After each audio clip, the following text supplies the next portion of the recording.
You are running a 1,500-meter race, breathing deeply to get the oxygen so that you can respire and keep up the energy supply to your muscles. Your muscles keep wanting more and more energy, but your lungs can't keep up. Do you have to quit the race? No. In the respiration video, we discovered the difference between aerobic and anaerobic respiration, and then looked at aerobic respiration in more detail.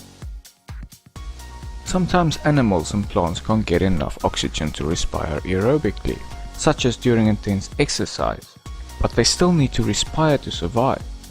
After all, everything relies on respiration for energy. Luckily, there is a backup plan: anaerobic respiration. In this video we are going to have a look at anaerobic respiration in both animals and plants. Starting with animals. A cheetah sprinting to catch some prey cannot take in enough air and blood around the body fast enough for aerobic respiration. The heart and lungs can't keep up, so anaerobic respiration is carried out instead. Here is the generalized equation for anaerobic respiration. See how it differs from aerobic respiration. There is no oxygen involved in anaerobic respiration.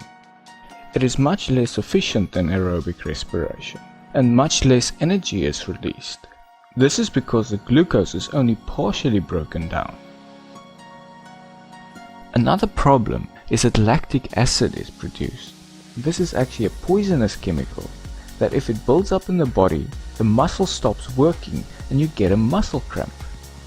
You can only get rid of lactic acid by taking in oxygen again, and thus replacing the oxygen debt. Oxygen is needed to break down lactic acid, turning it into carbon dioxide and water. You know how you breathe deeply after intense exercise? This is your body replacing the built-up oxygen debt. So that is how anaerobic respiration works in animals. What about in plants? The oxygen supply can run out for plants too, such as in waterlogged soils.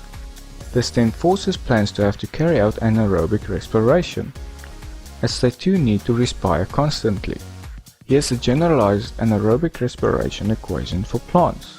Notice how instead of lactic acid being produced, ethanol and carbon dioxide is made instead. In yeast, this process is called fermentation, and it is used to bake bread and brew alcohol. Ethanol is the alcohol found in beer and wine, for example.